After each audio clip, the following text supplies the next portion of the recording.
We're back. Are we back? We're back. We've made it. We've made it. How long was it without chatting about woodwork with anyone? Too long, I think. I know. It's been a while. I missed it. I've got this massive list of things to talk about. I don't think we're going to get through even a tiny bit of it today, but no. Well, we'll get through what we can. We'll see how we do. So, one little bit of news that we need to mention that might be worth just quickly telling people is that we have got a new after show. We do have a new after show. A little bit of pre-show maybe, and a little bit of after show. It's just people are quite interested in the bit of chat that we have, because there's always a little bit of chat either side of the main podcast, and it just made sense for us to pop that into a separate file, and that's just for our Patreon supporters. Any level of Patreon supporters, you'll get access to the after show file. It'll just be on Patreon. We're not going to put it out as a podcast proper, so it won't be in your podcast player of choice, but it'll just be on our Patreon page, and you can pick it up there and more or less do what you like with it. Yeah, just a little extra thank you, really, to our patrons who are helping out the show, because that's really keeping the lights on for everything. So that's a little extra at the end of each episode. Absolutely. It's something that's quite common in some of the techie sort of podcasts that we listen to. They do a pre-show or an after show or whatever else.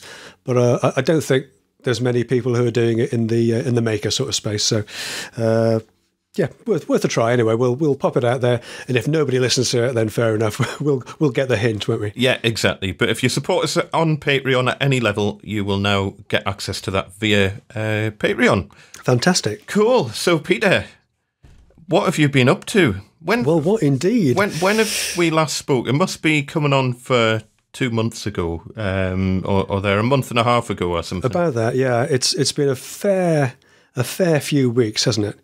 What have I been doing? I was working pretty much flat out. What was I working on when we last spoke? Was it the banquette, a plywood banquette? You were finishing off the big job, other than like little snagging bits and pieces, I think. Yeah.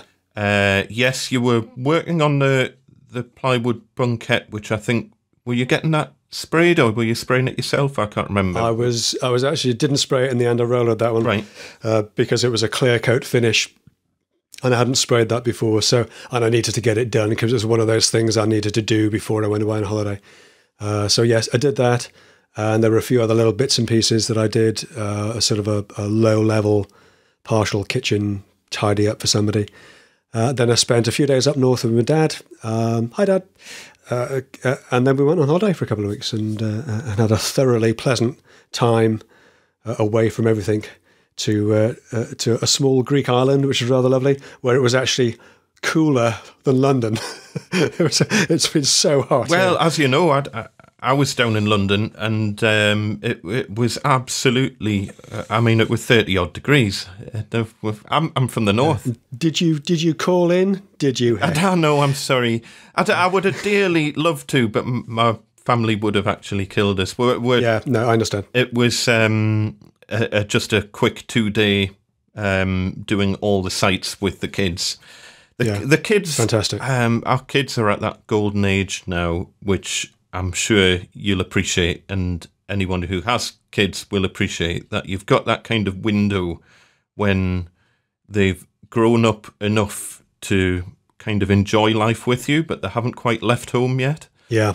And we've kind of entered that window. My daughter's 8, going on 18, and my son's 12 and essentially a teenager, and rapidly approaching the point where he doesn't want anything to do with us anymore, and he's got his own life. And no.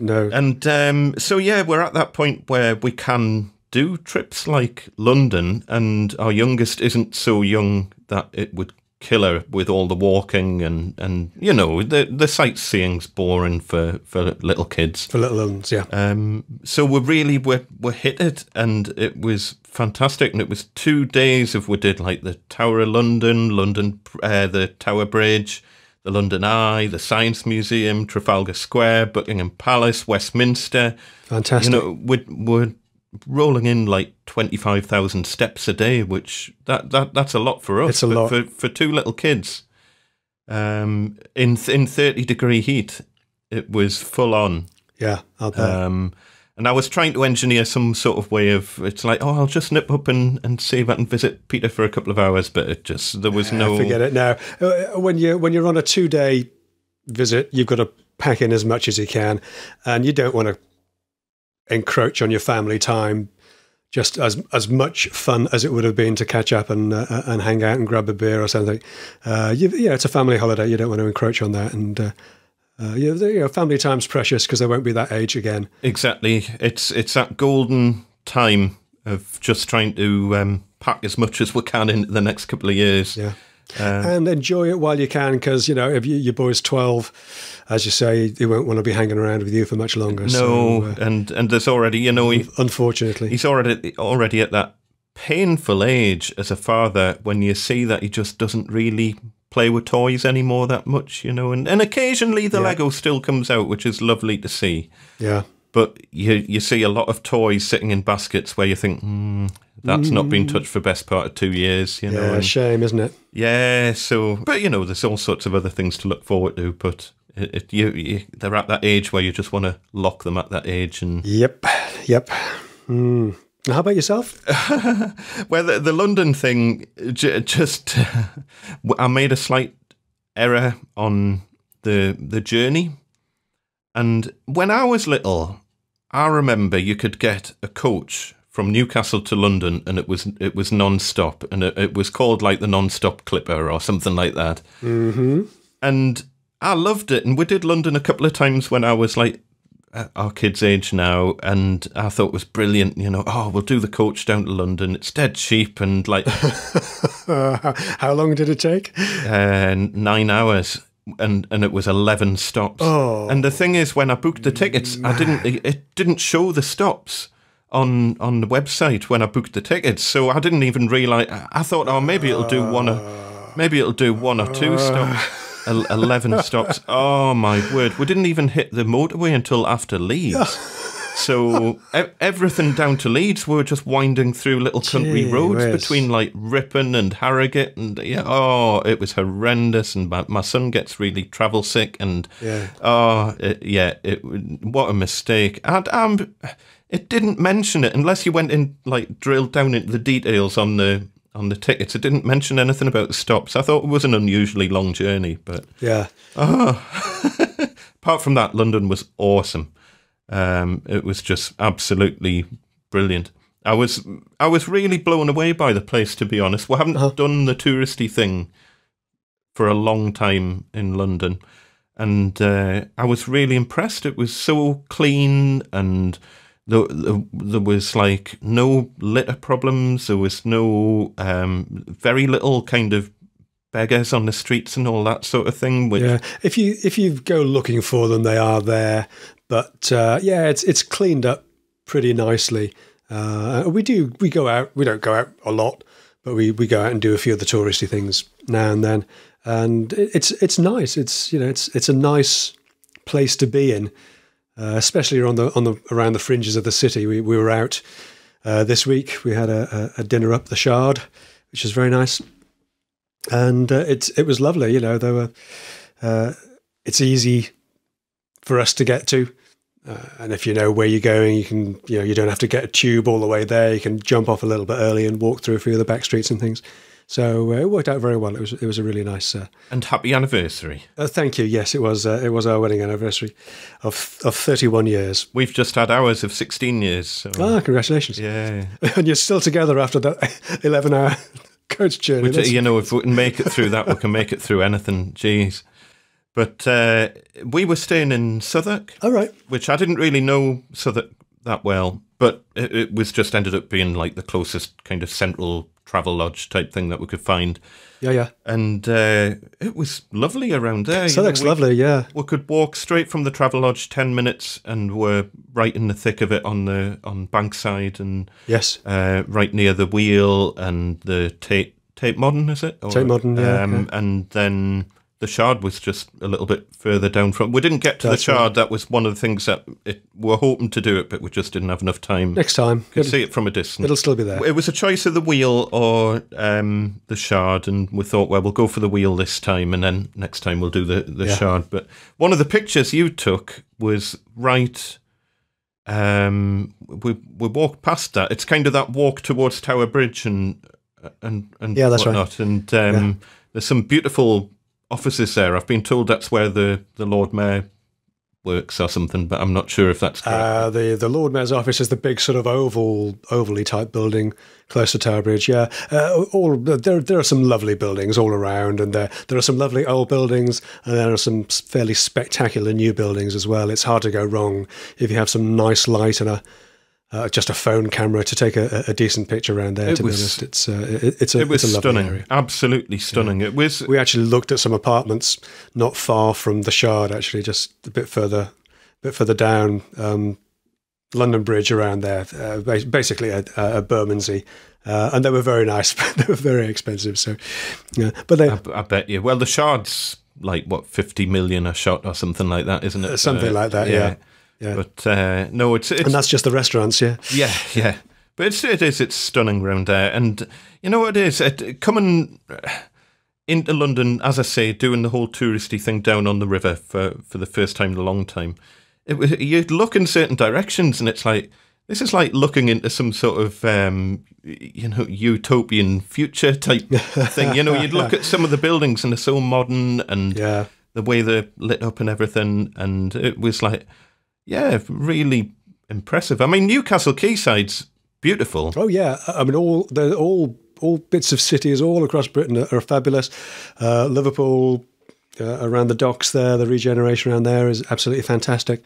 Newcastle, Manchester, all around. Even Leeds is looking quite nice these days. It is, but I think it's just the scale of London that it does take your breath away a little bit. And it's a little bit like New York in a way, in that it's familiar because you see it as a backdrop on TV and movies and things. Yeah. So it's there's that sort of familiarity with it. It was good fun.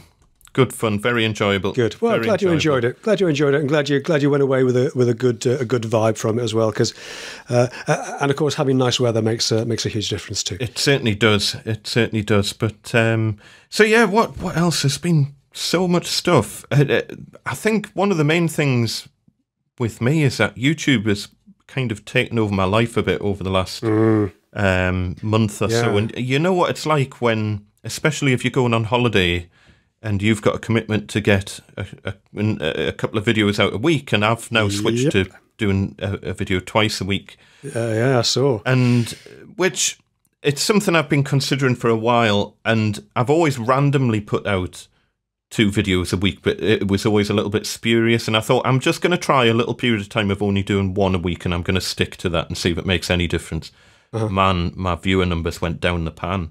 Yeah. It really died a death when I stopped doing that second video. So I thought, right, I think I'm going to have to commit to the second video and actually do it on a regular slot. It's tough, and I know because I've been doing that as well.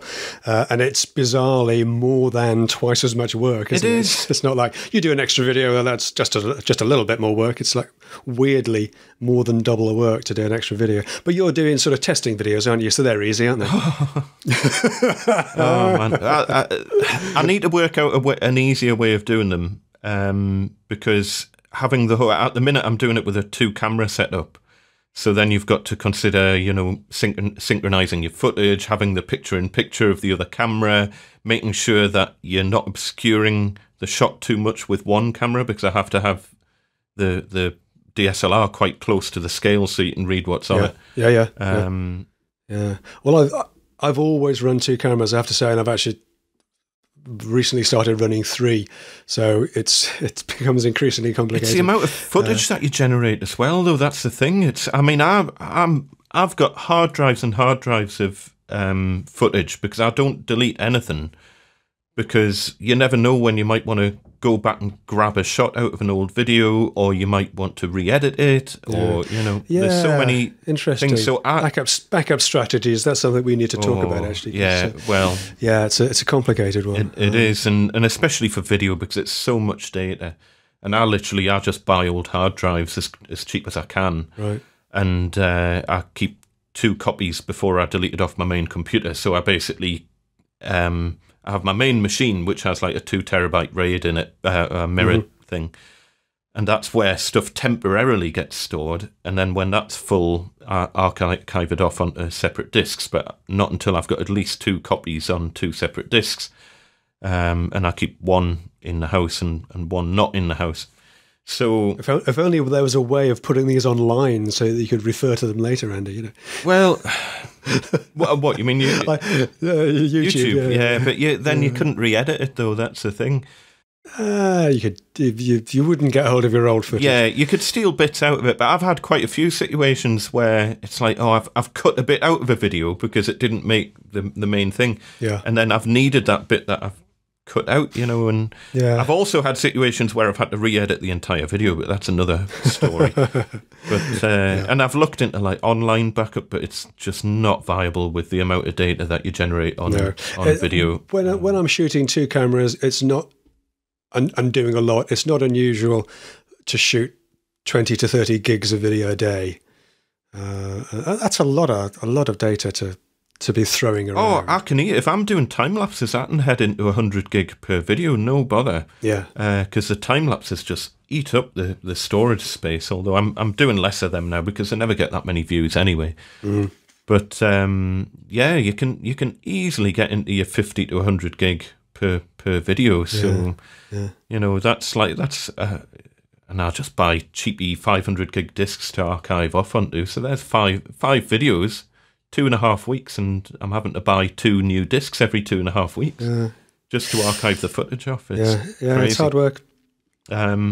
So yeah, the 2 weekly thing, and then also scheduling that around if you're going away on holiday. Yep, you've got to get those all in advance. Plus, you don't want to come back to have to do 2 videos the week you come back, so you've got to have that done as well. So suddenly you go away for a fortnight, you've got to do 8 videos, which is what I did before I went away. That's exactly what I was going to say. So I'm away, and we're recording this a little bit ahead of time because I'm away next week. So at the minute it's kind of what's the date? 17th August or something. 17th. Yeah. So I'm away next week, but this will come out by the time I'm back. But the only way we could get the first episode out at the very beginning of September was to get this recorded like now before I go away. But yeah, I've literally had to get 8 videos recorded. Yeah. Well, and the annoying thing is, I don't know about how you do it, but I tend to field the comments as they come in, kind of thing. So I keep on top of them, and I do reply to everybody.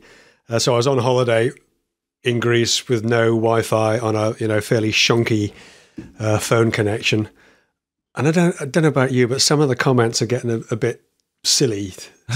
They're getting. I made, and again, these are videos that I did a while ago because I had to do them before we went away, kind of thing. So you can't always remember exactly what it is. You can't access the footage because you can't really look at YouTube over your phone because you're in Greece on a iffy 3G connection or an edge connection or whatever else. And there are people picking up maybe continuity errors or I made a throwaway comment about the last of the install videos, lessons learned. I showed the journey to North London just as a little, because people quite like those, because you see. Yeah, I thought that was really interesting. As part of it, I'd just come off the A40, and I happened to say something like, "Yeah, I just come off the A40. That's the main drag between London and Oxford, and I'm coming through Westbourne Grove, and now da. And somebody said, "Well, I don't think the A40 is the main drag between London and Oxford. I think you'd find that's the M40." And you think, you got to be kidding! Is there nothing else in the whole video that you couldn't sort of comment on, really? Peter, honestly, you should read some of the comments I'm getting for the testing videos I'm doing, because I've opened up myself. I want to talk to you about that, because I think your methodology is definitely dodgy there, mate. Oh man, everyone's an engineer now, and I just generally delete the comments of anyone who annoys us, and if they're a really offensive comments that just get blocked and that's it. I never see them again. And the nice thing about blocking someone on YouTube is that they don't know they've been blocked. No, they just disappear. So they can just sit there arguing away with themselves and no one can hear them apart from them. And it's quite a kind of satisfying thing. And it's only the really vile people who get blocked. And it's very rare. But occasionally you just get someone who winds you up the wrong way and it's like, what? If you had even the slightest engineering knowledge, you would realise that you're pulling in a lateral direction. It's like, it's just a bit of fun, for goodness sake. You know, it's like, chill out. I've been getting dinged because I've had this vacuum cleaner extractor video going, and I've been getting dinged about my acoustic tests. Somebody complaining that the app on my phone wouldn't be calibrated. Oh. Well, shocker, you know. It's about the relative values from one thing to another. Exactly. It's not about actual decibel quantities and amounts. Plus, of course, there's a huge debate about whether we're talking about actual perceived volume versus acoustic intensity. Those are the words.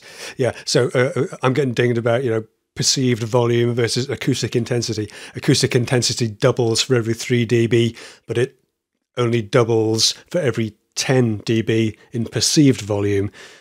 So, and I was quite careful to say perceived volume when I did the video, but I'm still getting people moaning about it. Yeah, because on professional dB meters, you've got like the weighted figure versus, I can't remember the term. I've got a proper dB meter somewhere, but I never use it. It's always easier to just use an app on your phone at the end of the day, unless you're actually using it for some sort of scientific It does the job perfectly well.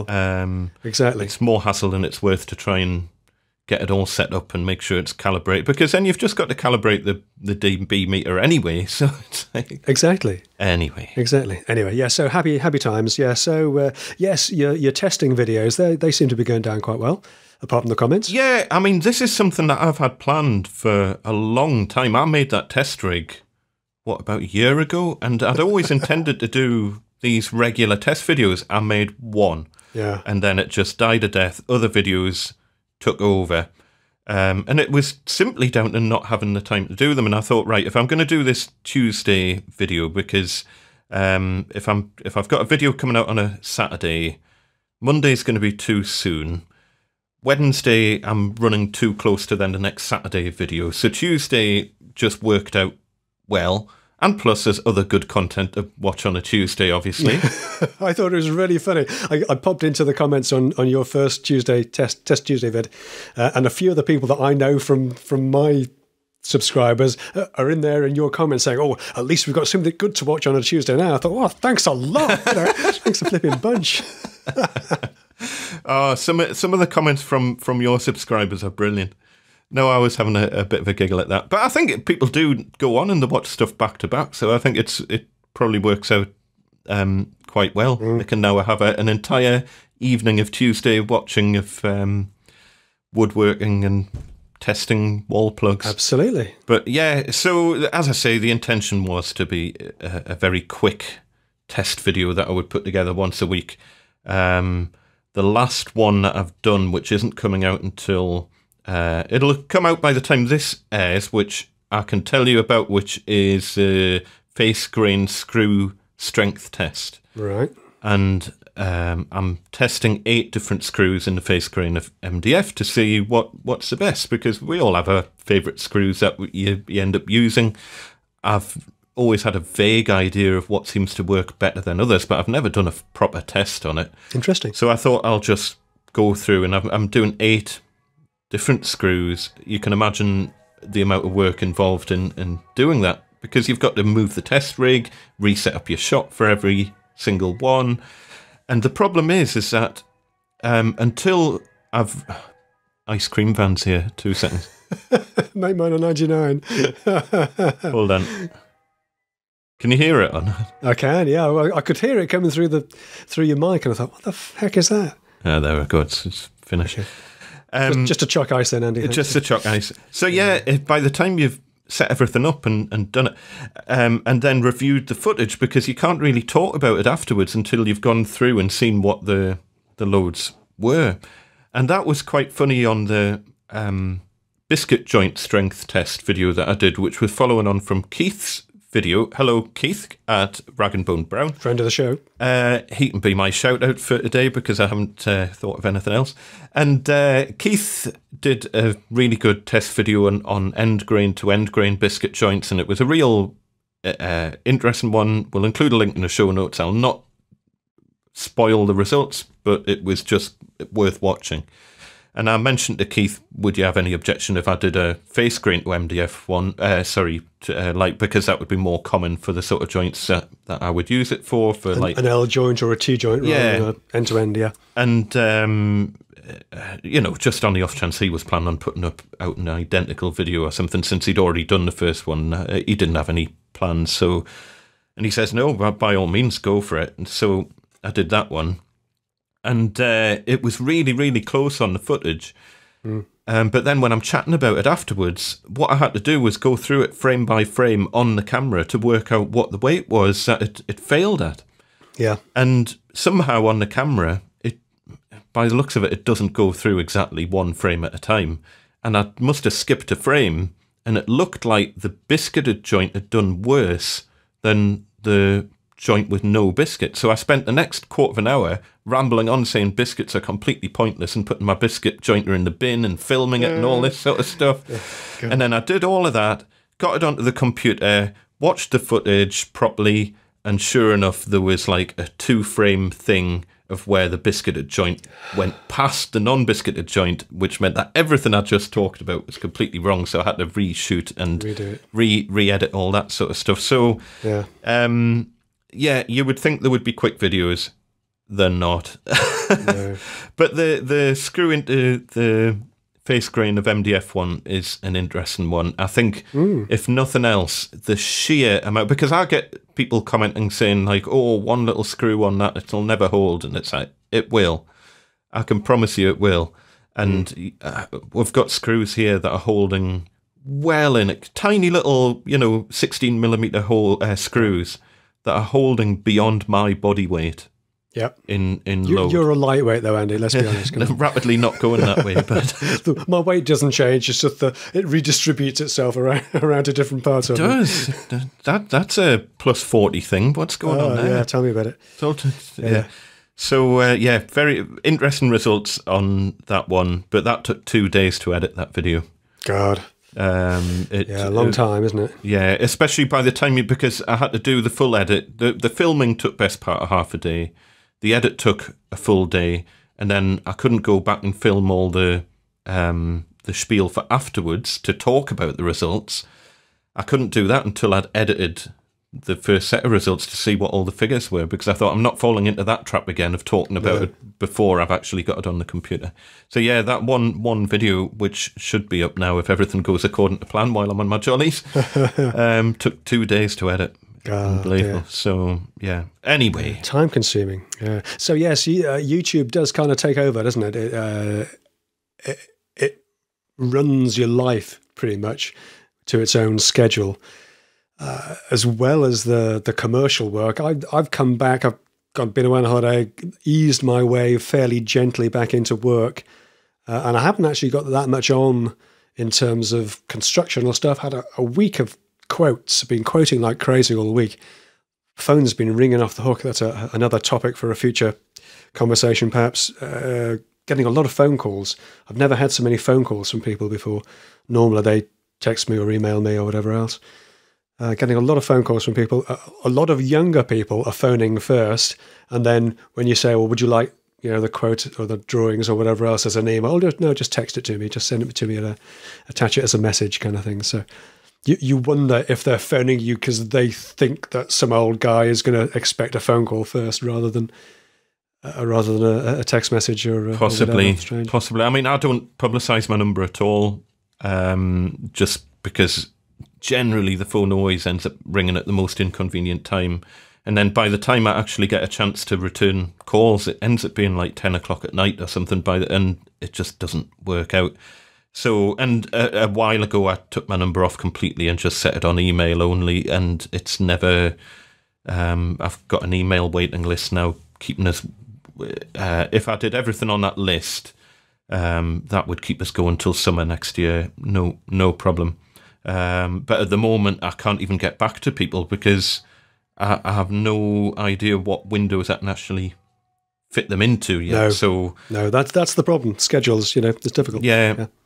I need to get back from halls, just switch off for a bit. You need to go away on halls first. Come on, let's get your priorities right here. I know, yeah.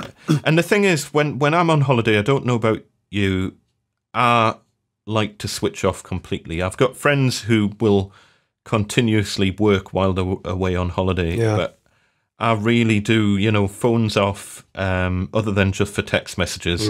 But generally, I'll not even be on the internet when I'm away.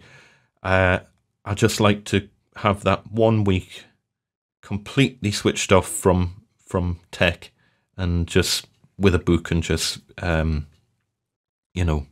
properly switching off. I think it makes a big difference. Yeah, we're kind of in a slightly different stage to you because obviously we holiday together without the children these days because they're much older than us, too old to come away with us now, and we actually quite enjoy. There's a villa that we particularly like because it's a 2-person place, and it's a really nice island. We've been there many times, but the only downside of it is that it doesn't have any Wi-Fi. So you can only use your phone through the shonky, phone connection that we get there. And that's good in parts, but during the evenings, it would actually be quite nice to be able to stream Netflix to your iPad or, actually have a play with your devices and actually try and get to grips with them a bit more. Because that's the time when you've got time to do that sort of thing. But with no Wi-Fi connection, it's limited. It's that much harder to do. It's very limited. Yeah. So what we do is we tend to eat in and then eat out every other evening, kind of thing. We just hit up there's a bar at the top of the hill. And we just hit them up for a bit of Wi-Fi on the way back from dinner, sort of thing, and that's usually enough. And everything else we can deal with throughout the day on. Via the phone connection, just to keep up with text messages and family and things, because my dad's getting on, and we like to stay in touch with the family. Yeah, I mean, definitely for that side. I think it's just as long as you're selective on what you're looking at, because all it takes is one dodgy comment or one dodgy email or a customer saying, "Oh my God, this is just broken." And there's nothing you could do anyway. No. But you end up just spending the rest of the holiday thinking, oh, I'm going to have to deal with this when I'm back. And I'd rather just not know about it, unless it's something really, really catastrophic, as you say, like, a family thing or something like that. But I'd just rather not know.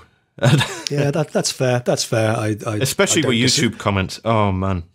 It just takes one comment, and then especially since you're in a position where replying can sometimes be awkward through a phone, and or as you say, you need to do some research to check. It's like, did I say that? And yes, but yeah, I found not having my number on stuff has not been a problem so far. Interesting. I do give my number to customers once, as soon as we've established contact, they get a business card that has my number on. That's fine.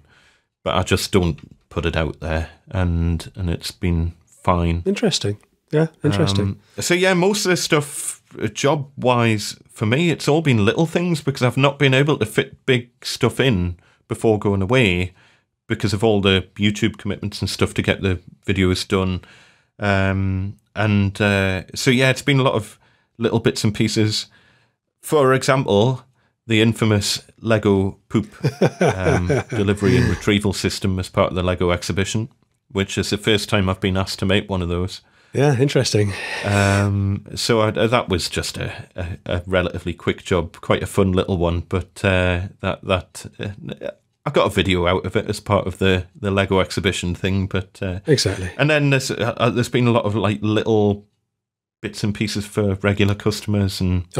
And, the odd bit of putting pictures up and stuff like that, which I've been able to fit in around the other stuff. But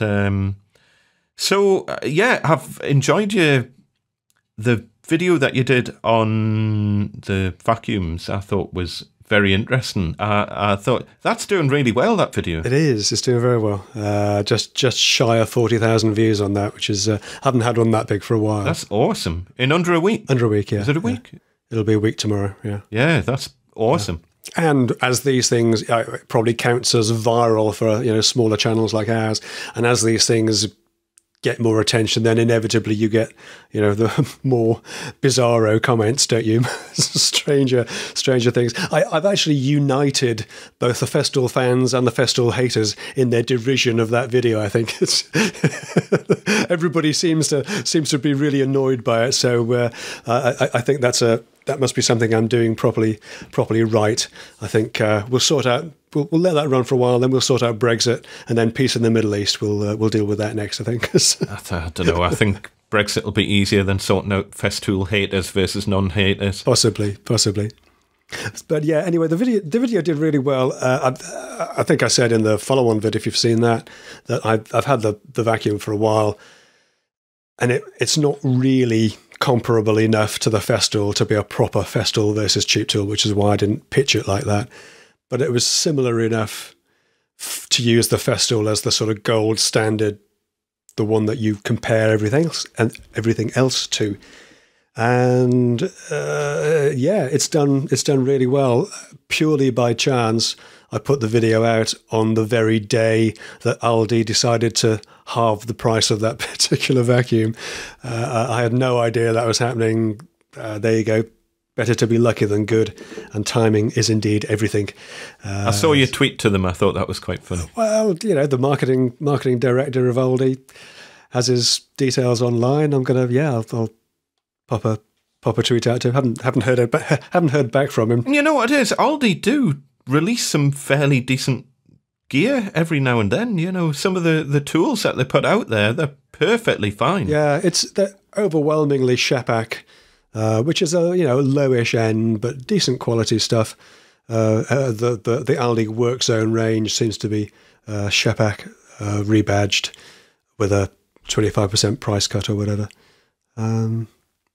What I didn't realise, a couple of people have mentioned in the comments that they make the Festool Planex or Planex. Right. The disc sander for sanding walls and ceilings. So it's like a disc sander on a stick. There's an Aldi Work Zone version for 80 quid. Really?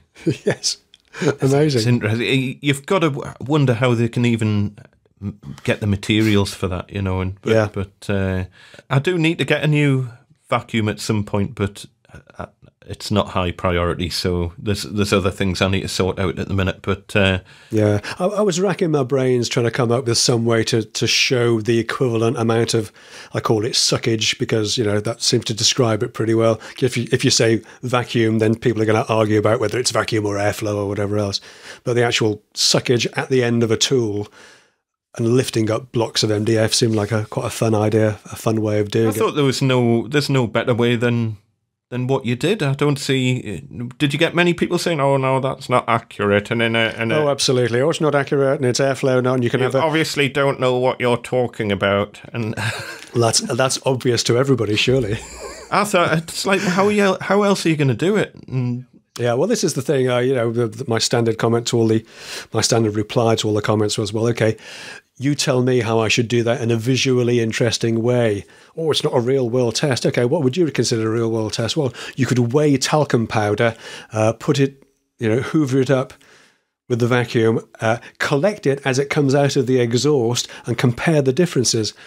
There's nothing wrong with that methodology. There can be no room for error in that, can there? Yeah, so how real world would that be? Well, exactly. And the thing is, as long as it's consistent between the two, that's the key thing. And that's what I've been trying to get across to people on the tests that I'm doing, is that I'm almost always comparing it to something else.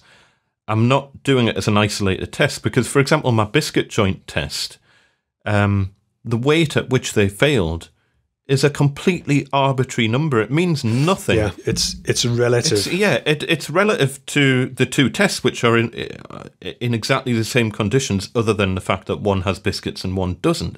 But the number that it failed at is completely irrelevant, because that would change depending on the length of the bit of wood coming out, the width of it, how many biscuits you're using. There's so many variables at play there. but you can't possibly take into account. And there's a lot of people saying, oh, well, you should have done it with hardwood. And it's like, yeah, how many people make cabinets out of hardwood? Even people who do make hardwood furniture probably use veneered MDF for the cabinet, for the carcass. Yeah, absolutely. So I don't... Yeah, I resisted the temptation to write in the comments, well, I think you'd find that failed at half the weight if your piece of wood was twice as long. Yeah, exactly. Because you know that was somebody was thinking about that. Yeah. Then you just know. Oh, it's hilarious. But, the 99.9% of the comments are from regular subscribers to the channel, and they're all lovely comments, and they're written in a way that normal human beings talk to each other.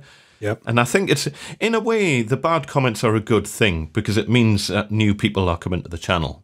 Yes. And so normally when the bad comments come in, it's kind of like, oh, well, you're probably new to this channel. You don't really get what the channel's about yet. Hopefully you'll stick around and watch a few videos and realize that it's not a scientific in-depth methodology. I had a few people talk about one of the Tuesday videos, because my Tuesday videos tend to be a bit shorter. They're 2-minute tip Tuesday. They run a little bit longer than that generally, but they are typically a shorter video than the Friday videos. And had a couple of people say, "Oh, I want another 7 minutes and whatever." on this video. Yeah, but if you make it another 7 minutes and whatever, you'll just get people saying, oh, your video is too long and you've rambled on, you didn't get the point quickly enough, and which... Exactly. So sometimes you just got to say what you got to say, and if it takes 3 minutes, then it takes 3 minutes. I'm actually shooting the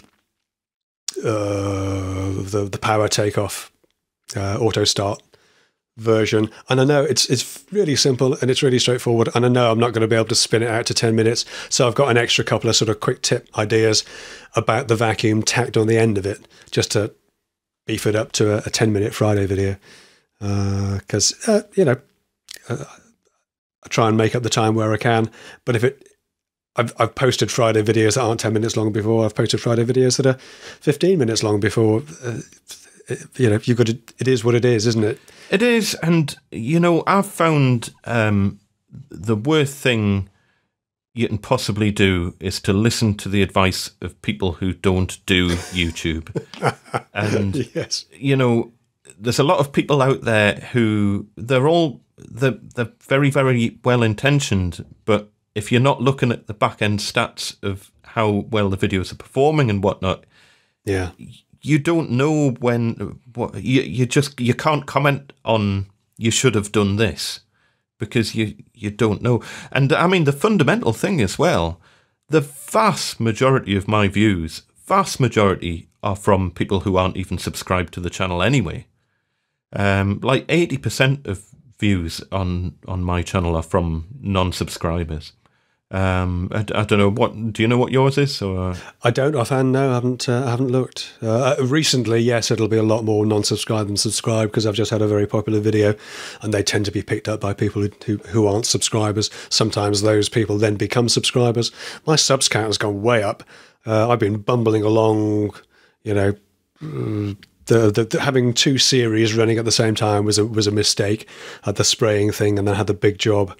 But because they were both sort of tied in together, they ran at the same time, and it was convenient to do one a week like that, because I was really busy. But in terms of the actual views, they did okay, but the subscriber count didn't really change. My subs count are up by a couple of thousand in the last week or so. That's awesome. It's been amazing. But do you think that's mainly from that one video that's done really well? From that one video, yeah, absolutely. Yeah. But that's it. Yeah. It just takes that one video that the algorithm happens to like. Yep. And it happens to feature your video for whatever reason, and it's so random. And, this is the thing. You could make all sorts of changes to videos based on what people are saying. And the comments that people are leaving, like it should have been longer, or it should have been shorter, or, you should have mentioned this. But ultimately, it's completely meaningless, and it's all down to what the algorithm wants to promote. Yep. And that if you happen to make a video that the algorithm just thinks, nah, then all that work and effort that you've put into a video that's, for example, taken 2 days to edit, is null and wasted, void. you know, and you do not know what is going to perform well and what's not. I mean, I don't know. Did you have an idea that was going to do really well, or no? Not at all. Not at all. I thought it would do okay. It wasn't a Festool cheap tool deliberately because they're not directly comparable for a number of reasons. And I had no idea that it was going to take off like that. As soon as it hit, literally at noon, I suddenly realised I'd put a link to the Shepak vacuum from Screwfix, and I'd done one from Amazon, and I realised I hadn't actually linked to the Aldi one. So I went on the Aldi website to take a look, and realised the price had come down to 30 quid, 29.99. So then I put the link in. I put a little addendum. You can pin a comment to the top of the list. So I put one of my comments in there to say, "Whoa, down to 30 quid." I put the word out on Twitter, and that was that. You know, suddenly you're getting an awful lot of views very quickly, and then suddenly you're getting an awful lot of views very quickly. And is it still continuing to perform well? Or, it is, yeah. It's not still dropping off yet. No, and again, as with all these things, new people find your channel, new subscribers subscribe, and they start going through the back catalogue. They start seeing what you've done before. So all that back catalogue of a couple of hundred videos is suddenly starting to get some interest again. It would be really interesting to hear via Twitter or Instagram or wherever, whether anyone who's new to your channel because of that video has now discovered the podcast and hears us talking about it. Yes. And it would be interesting to hear how come you've not heard of Peter's channel before, and what got you to watch that video. Yeah. Because this is the thing.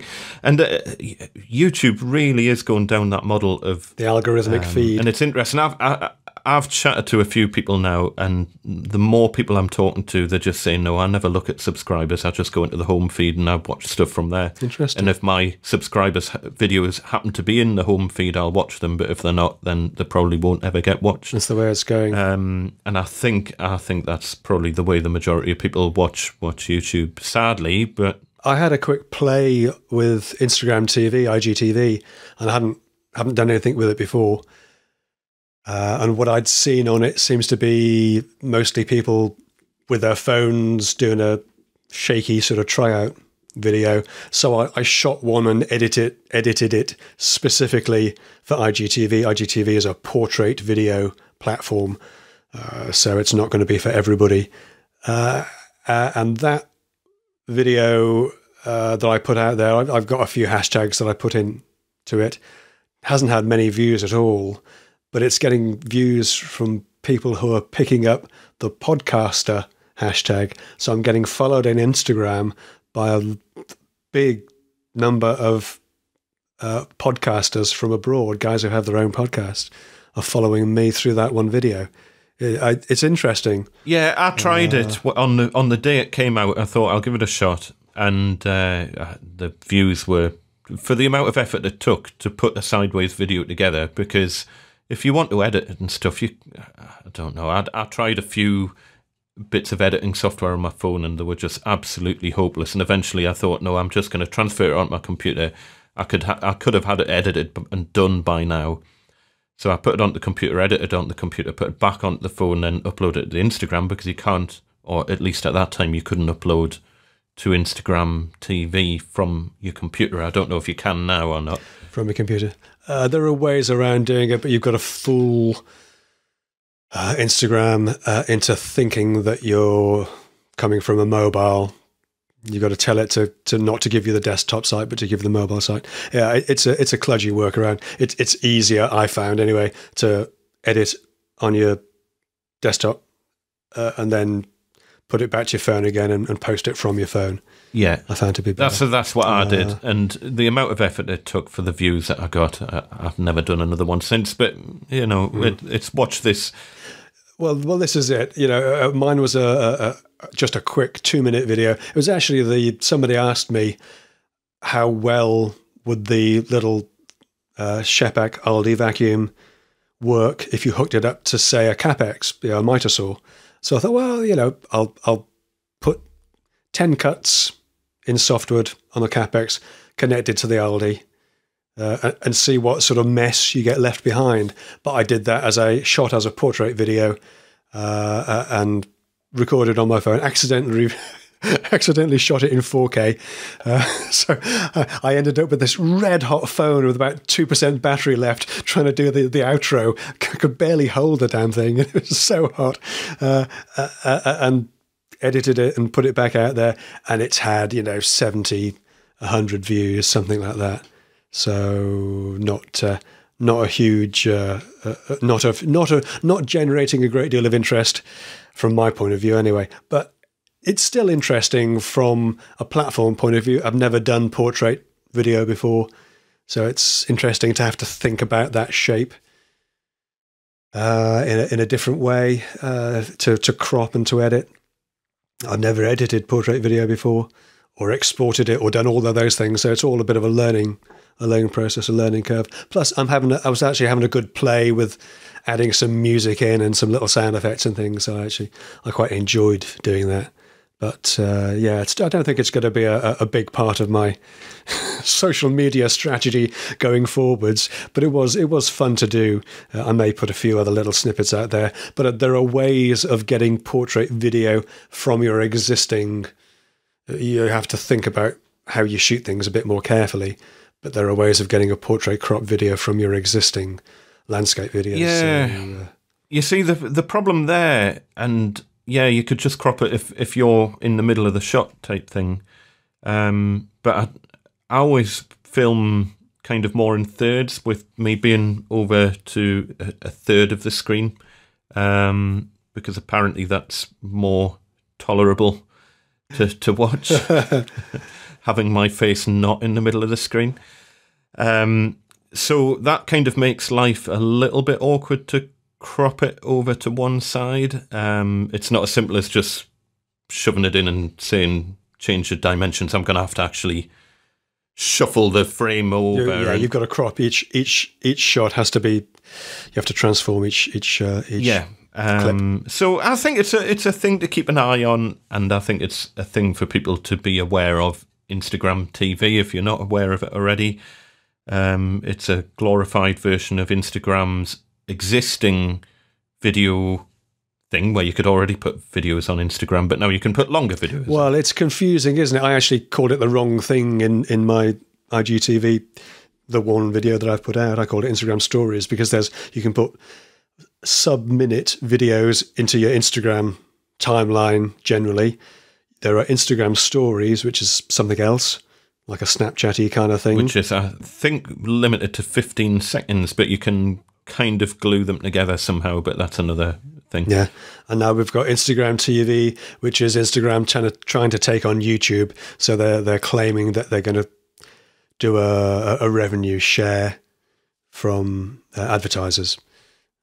We'll see if anything actually comes of that. But of course, you need to get the views, and certainly I'm not getting the views. But it is very much an algorithmic feed. It is, you can follow people on Instagram, but you don't automatically see their Instagram TV. You actually have to go off and find that. It's an odd process. I don't really understand it. I think Instagram as a platform is awesome, and it's great. I'm seeing some joiners out there absolutely killing it on Instagram. They're getting tens of thousands of followers, and they're winning business from it at the end of the day, and potentially, as when you start growing into those sort of numbers, you are going to get manufacturers chucking tools at you to say, can you feature these in your Instagram videos, because you've got such a good following on the platform. And there are people, especially in America, there are people who are only doing Instagram, they're not doing YouTube, and they're making enough money off their affiliate stuff and sponsorship stuff, and as I say, tools being chucked at them from manufacturers, that they don't need to do anything over and above that. But it is another strategy worth thinking about.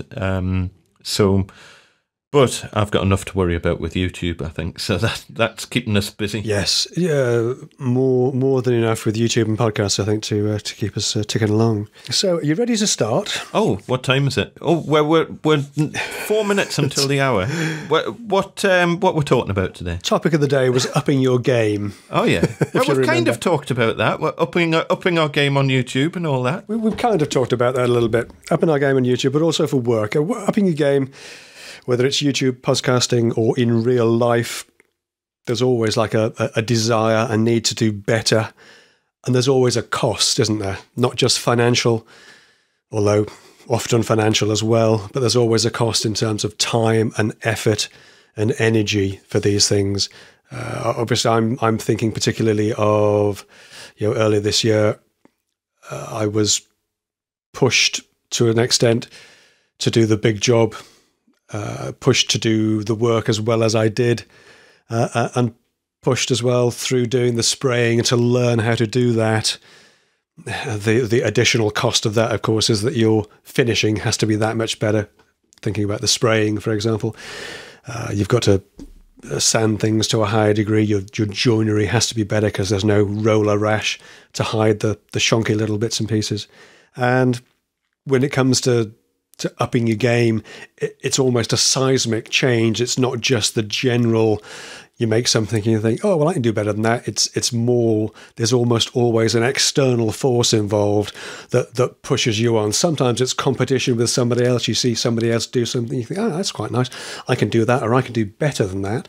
And sometimes you just have to be sort of dragged along a little bit or pushed along a little bit by, in my case, it was, a picky client and an interior designer who knew what they wanted and didn't really care whether it was practical or not. And it was just an interesting process to go through, because I've also done that myself with regard to my YouTube. I think I follow a podcast called Upgrade, and they had their 200th episode recently, and I think I sent you a link to it as well, and you listened to it as well, and where they talked about producing their podcast and what they use. And since then, I've sort of upgraded all of my audio gear. I've upgraded my back end for my YouTube production side of things, and it's all taking longer to get to grips with than it should. And I don't know if that many people are going to appreciate the differences in the finished result, but I know it's being done better. I know I've upped my game a little bit in the audio and the production side. I mean, part of this was prompted by purely practical reasons. For the video side of things, I was still using, we talked about shooting on 2 cameras or 3 or whatever else. I was using my original little bridge camera to do the overhead shots, where I do an overhead shot onto the bench, and I can see the difference in quality. Even though they're both HD, I can see the drop in quality on the overhead shots. That bugs me. That just annoys me. I don't know if anybody else notices that, but it really sort of rankles to see that shot. So I've bought another camera that will shoot the same sort of quality of HD as my main camera, which means I've now got a third camera to shoot things on if I need to. Because I'm now potentially working with 3 camera streams, it means I can't carry on using, or at least I can't carry on easily using the iMovie software that I was using to edit with, because you can only have 2 video tracks in that. So I've got to move to Final Cut Pro in order to accommodate that. I wanted to move to Final Cut anyway because I'm running up against the buffers a little bit with iMovie, just with things that I want to do with it. It's a very good consumer program. If you don't know the story, iMovie was the consumer program that comes with all. It's a free program, comes with all Macs. When Final Cut changed to Final Cut 10, where they had the revamp in the interface, Final Cut Express became iMovie basically. So there's a clear sort of upgrade path between the two, but they're still slightly annoyingly different.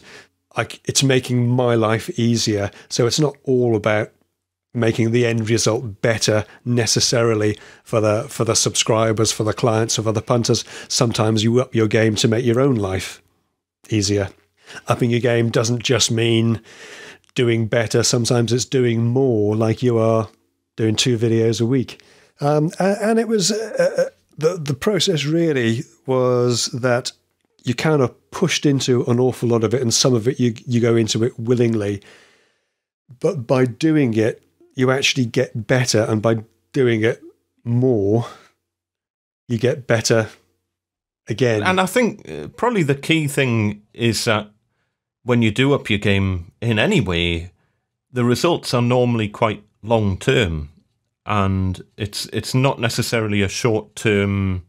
Your videos are going to instantly be better. Although you may see the short-term gains yourself, they're not immediately apparent. But if you then go back and see some of your older videos, then you think, whoa, that's sounds a bit thin, or the camera works not that great, or whatever else. Yeah. Yeah, or for example, now that you're on Final Cut Pro, there'll be stuff that you will gradually learn how to use, or that you will gradually put into your videos that you maybe just couldn't do before.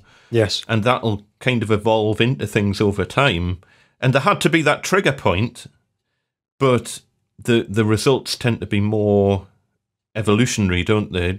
I think. Yes. Yes. Yeah, good point. Yeah, that's the word, evolution. Very good. Which, yeah, I totally know where you're coming from. And at the moment, I'm battling on with Vegas, which used to be Sony Vegas, and it's now Magix Vegas. And it crashes 5 or 6 times per editing session when I'm editing, and that's not stressful at all, is it? No, and sometimes, and you save all the time, and it does its auto saves and all that. But sometimes you'll spend 10 minutes doing something really creative in a video, and doing that again, you have to think, well, what did I do? I can't remember. When you're in the flow of it, yeah. And then it crashes, and you've gone to 10 minutes before, and it's like, oh, you're joking me. I've got to do all that again. Especially if it's something. Do you colour correct your videos at all? Or? To a certain extent, I tend to balance them broadly together. I mean, they're all shot under the same conditions pretty much. I've got a slight discrepancy between the new camera and my main camera. In that they're both white balance, but the new camera is still skewing slightly warm, right? Which is really weird. But your lighting in your workshop's quite consistent. It's consistent all over. You see, mine's not. And this is something that I need to sort out, because on one side of the shop I've got high frequency fluorescent batons, basically, and on the other side I've got LEDs, and they're all supposed to be cool white, but the high frequency batons are much, much warmer than the cool white from the LEDs. Yeah. But if I put warm white in the LEDs to try and match up, because ultimately it doesn't really matter as long as it matches, and then you can get your white balance and set it all from that. The problem is where you've got a discrepancy between them. And when you go to warm white in the LEDs, they're way too warm compared to what's supposed to be the cool white of the. So it's weird because there's no sort of 4000K LEDs, or they're few and far between. You can get 2700, which is like tungsten yellow warm whites, or you can get 6000K, which is the cool white daylight balance, and very little in between. Whereas in fluorescence, you've actually got a bit more scope in there. To pick and choose between them, but again, the frequency of them is different as well. Yeah, and I've never run into any frequency problems for normal camera work, but if I'm doing time lapses, I get frequency problems where I get stupid banding coming up the video. Yeah, and it's very unpredictable as to whether it's going to do it or not, and that can ruin all of your footage if you start getting those sort of issues. But is yours all LED? Is it your lighting? It's all LED. It's all LED in the workshop side. In the sort of storage side, it's just regular fluorescence in there, and I do need to change those over to LEDs. Yeah, I think I need to. That's one thing I need to sort out, because at the minute I'm having to do so much color correction depending on where I happen to be standing in the workshop. Oh, that's grim. And I was doing it with manual white balance because I was getting slightly better results with doing a manual white balance on every shot. Yeah. But it just took so much longer. I've gone back to auto white balance now. Oh, right. And generally it's working out quick. I was having to colour correct the manual white balance stuff anyway. Right. So it's like, if I'm going to have to colour correct it anyway, I might as well just have it on auto white balance and still colour correct it. Yeah. And at least I've saved the chore of having to hold a grey card up before every shot.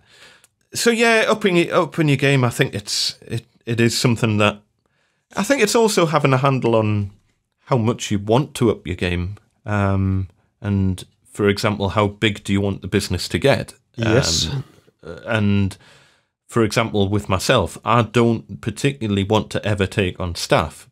There's plenty jobs where it would be very, very useful to be able to take on an apprentice and have someone helping. To have an extra pair of hands, yeah. But absolutely. it would just open up a whole world of complexity that just wouldn't really work. It's like, well, what is he going to work in my workshop, and what would we do for tools, and what would we do for transport, and and not to mention all the HR side of things, and it just, life becomes very complicated. But if you want to grow your business to that sort of point where you're up for having a separate, larger workshop that you could have several members of staff working for, then fill your boots, go for it. At my stage of life, with having young kids, that isn't something that I want to be doing at the minute. No, indeed. And at my stage of life as well, I'm looking towards retirement rather than growing the business. Yeah. I just want to tick along really for a little while, but at the same time to be able to do nice work, to be able to do whatever comes in. I haven't really done much proper joinery, carpentry, hand-cut dovetails or any of that sort of stuff at any point in my career, and I'm not sure that I really want to. I know everybody says, "Oh, you're a carpenter, you must be really keen to use hand tools and all that sort of stuff." I'm not really. I don't understand how people doing that make any money. Am I missing something? I mean, okay, that's a bit of a blanket statement. Obviously, you've got people who are making fine furniture and beautiful things who get paid accordingly for the stuff that they're making, and that's absolutely fine and awesome. And if you're in that space, great.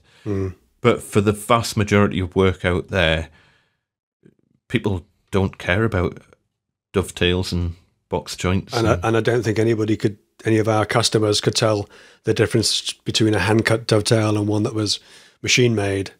In fact, I've been asked once to create a dovetail joint, and it was for someone who they'd moved house and they had this beautiful oak wardrobe, and in the move, the drawers had got completely smashed up, and I'll try and include a picture of it in the show notes if I can. And there was a dovetail joint on the front of this like solid oak thing, and basically the whole front panel of the drawers had to be recreated with, would they get called like half-blind dovetail joints where you can't see the back of the dovetail? I can't remember. What's it called where it like they stop halfway into the I think it's half-blind, yeah. Half-blind. It's probably got some technical name that I can't remember the name of.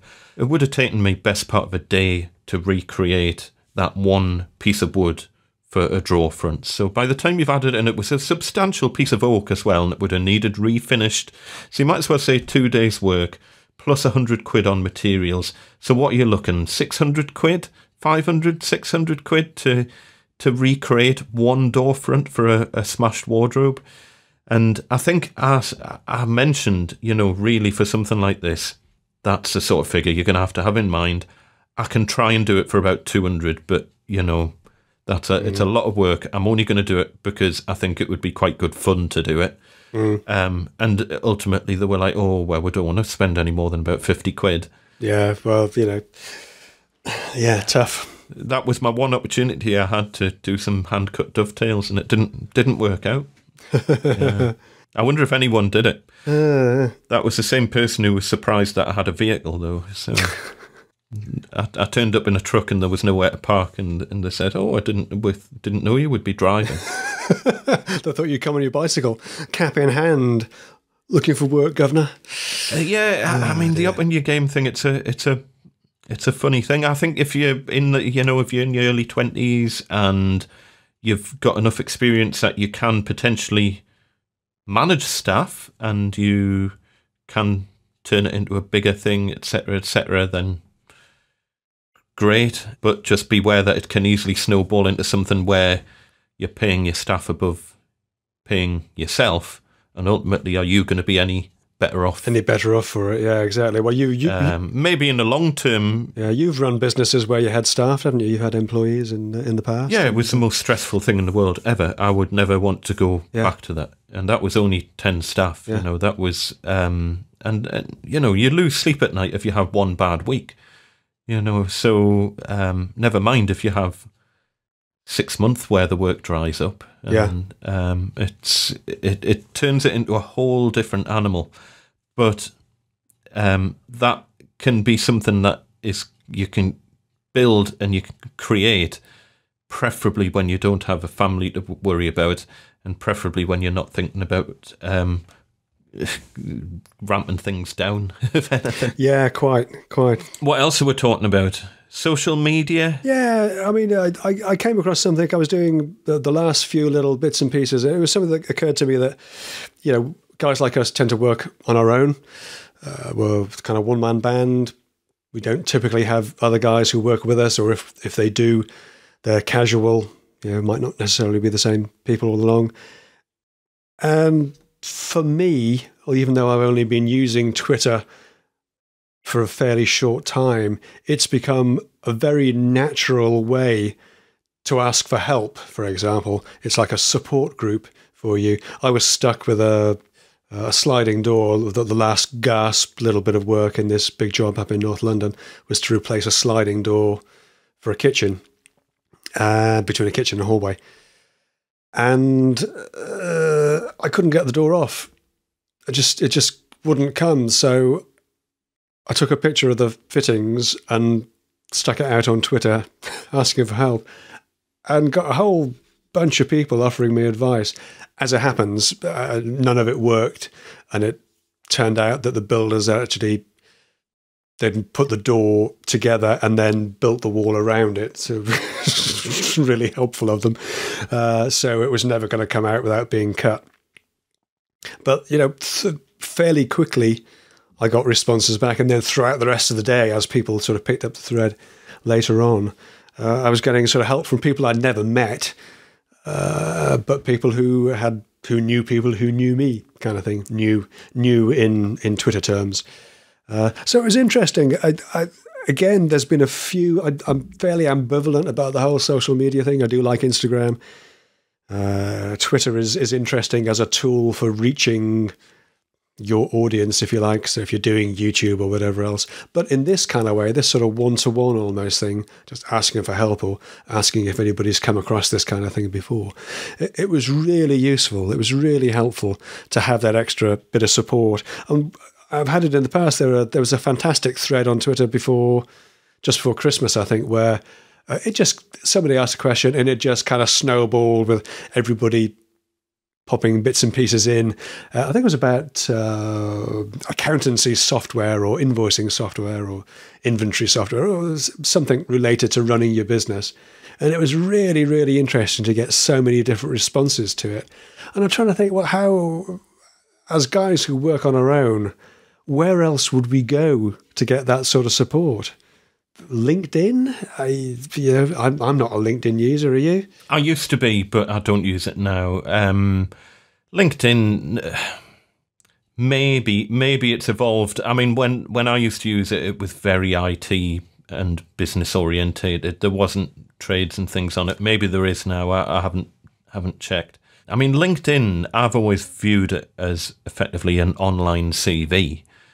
And to be honest, for a good period of time, for the best part of 10 or 15 years, or probably a good 10 years, I don't know if LinkedIn was that, if it had been around that long at the time, but it was my only copy of my CV that was up to date, because that was just a place that I used to go to add new things on when I'd done a thing, or if I'd like become certified in a certain businessy thing or IT thing or whatever. That was what I just used to update and keep a record of things. But I don't know whether or not you could use that for trade-related stuff. I'm not sure. I think certainly Facebook and the groups, but I don't use, as you know, I'm off it now. Whether or not I'll be off it permanently, time will tell, but I'm not missing it.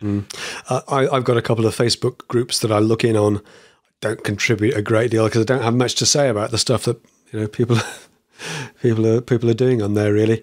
I don't really understand it. I still look at it. You can get a notification that somebody's posted something on something, but I have no idea how to get to it, to look at it. I find it very, very odd. Yeah. A very odd interface to use. Yeah, I mean, I'll not go back off on my Facebook rants, but let's just say there's a lot of very good online forums and places just on websites where, you can go onto just a wood talk website and chat about all sorts of things, and there are, even Screwfix has its own forum, which is what's it like these days? I used to visit there periodically before any of the social stuff came along, and it's on the carpentry side. It was always full of guys trying to outdo each other for how cheaply they could work. Right. £15 a hanger door. You're a rip-off merchant. I do it for £9.50. I'll be honest. I only ever use it when I'm looking for a very specific piece of information, and I happen to Google it, and the results happen to come up from the Screwfix forum. So I don't know. Yeah. I don't know it that in depth to say what it's like as an ecosystem. And the other thing is that there's so much wrong information out there, and not just on the forums, but on all sorts of blogs and articles everywhere. And stuff. Yeah. And Yeah, that's very true. I was reading when I was doing some research for the MDF face grain video, and I was doing a bit of research from that, and loads of people were saying, no, you can't use screws in MDF because it'll split the wood, even in the face grain.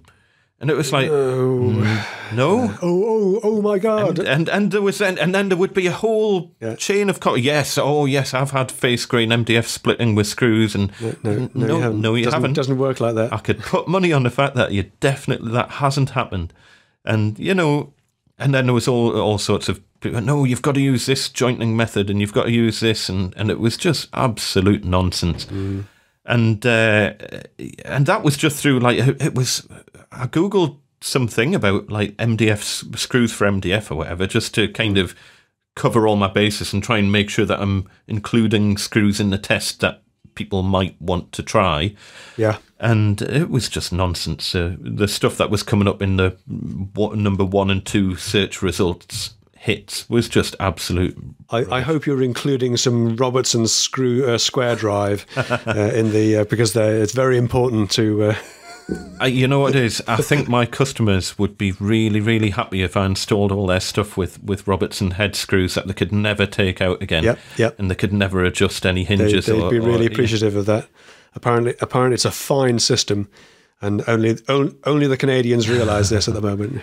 Yeah, there's another whole topic, but I don't understand what the problem with Posi Drive is. I never ever have a problem with Posi Drive ever. It's the same as Philips, isn't it?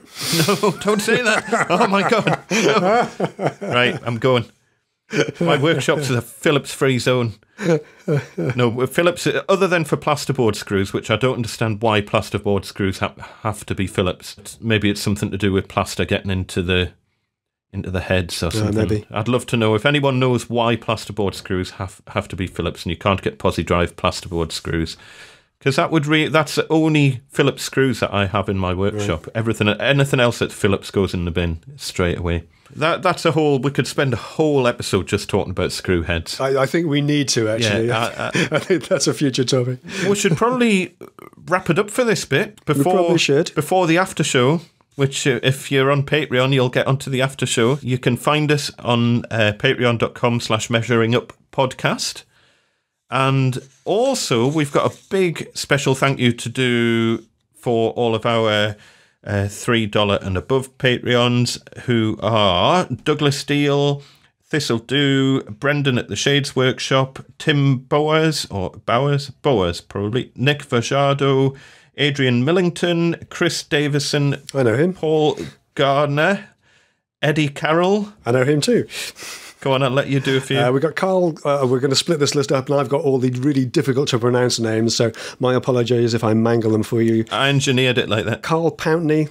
Hi, Carl. Steve Avery. It's Peter Toan or Toan or Tuan. My apologies. Owen Bullock. Tony Carnell. Adam Padley. Christopher Mark Duthie. And Max. Again, it's Wiertz. I'll give it a shot. Max Weitz. I would have said Weitz. Weitz. Okay, that'll do. Thank you so much to everybody for supporting us through Patreon. It really does make a huge difference and helps us keep the lights on here and keeps the hopefully keeps the recording running. Yes, so it's awesome to get back. We genuinely did miss it. We genuinely did.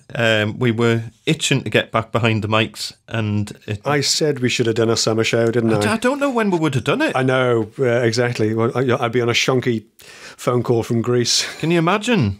Can you imagine? That'd sound great, wouldn't it? It's hard enough doing it in this country. Actually, I was going to... Someone in the YouTube comments, and generally, I can't remember if we've talked about this before, but generally we don't reply to the YouTube comments because... we don't want to encourage you to use that platform too much. It's just a kind of fallback if you haven't managed to get yourself on a proper podcast app yet. Yep. And plus, it's just one too many things to reply to. Exactly. But we do read the comments. And someone mentioned that they could really tell the difference in the north of England having poorer broadband connections and that... We're not living in the dark ages up in the north, you know. Pull the string a bit tighter, Andy. It'll be fine, honestly. What's your internet speed, Peter? Out of a matter of interest. You know? Well, I've as well as the improving, you know, my game. I've also got a new computer, which is a 4K iMac which is very fast and does all the nice things. But it does mean that I'm back on Ethernet now, whereas before I was just on Wi-Fi on my laptop. So I do have 350 meg down and 20 up. On broadband? Yeah. Broadband? ADSL, yeah? Yeah, ADSL 350 meg down? Yeah. Is that not good enough? How? 350 meg? Yeah. That can't be a thing, surely. Yeah. Are you sure? Yes. 350 megabits per second? Yeah. I'll send you the speed test thing if you like. It's yeah. I wanted the fastest upload speed I can get, and because it's ADSL, asynchronous, the fastest I can get is only 20 meg up, but it happens to come with 350 down. 350? That's insane. I didn't even know that was possible. Mm-hmm. Well, you've blown my whole argument out of the water because I was about to say how north of England will be just as fast as the south of England, but I get 27 meg down, which is massively fast. You just wait until your boy starts downloading Netflix videos and game updates and stuff. At the same time as your daughter's streaming Netflix whilst chatting on Skype to a friend. My daughter used to. She used to Skype her friend at the same time as streaming. Like they would both be watching Top Gear, so they could watch it together, kind of thing. So we'd be streaming, 4 lots of streaming going on at the same time as my son would be, doing a 200 gig update on his PC gaming machine or whatever it was. Oh, we can run Netflix HD in every room, no bother. But I mean, 27 meg down is massive. Mm-hmm. And I've got 10 meg up. But bearing in mind that most people pre-fibre days would have had, half a meg up if they were lucky. And even then... But for doing YouTube, it makes a big difference, being able to... Oh, it makes a massive difference. But okay, well, fair enough. 350 meg, I didn't even know that was a thing. There are a couple of vans going around putting gigabit fibre in, but they're only interested in hooking up apartment buildings, blocks of flats at the minute. They're not hooking up individual homes. But that's gigabit up and down. Wow, that's insane. But my point is, no, I mean, I'm getting 27 meg down and 10 meg up here, which is more than enough for probably most people on the planet. Well, most people who aren't doing YouTube and pushing biggish files around. Again, one of the interesting things about having shifted to Final Cut, I mean, iMovie is no slouch when it comes to rendering your videos out. It left at best quality, it's about 1.6 gigs for a 10-minute video in HD, whereas Final Cut is producing leaner files, so they're at best quality. It's putting a 1080p 10-minute video is round about just over a gig, 1.1 gig, something like that. So it's a tighter, more compressed file, but still looks fantastic. But it's actually what the old time IT guys, they say, running close to the metal. It's tightly integrated with the hardware because it's Final Cut and it's Apple's thing. Again, iMovie was no slouch. 10-minute video would usually say export and render in about 20 minutes. With Final Cut, it's doing it in about 6. That's seriously fast. Wow. I mean, I'm still on a machine that...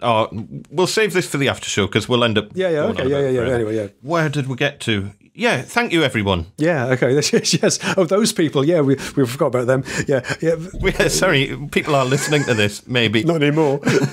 Yeah, get in touch. Usual places. Instagram, Measuring Up Podcast on Instagram, and Measuring Up PC on Twitter. On the Twitter, yep. Andy, you are...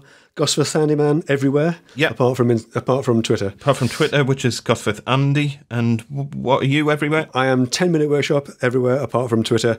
10-Minute Shop, because Twitter doesn't like anybody with names longer than 15 characters. Yes. Bless them.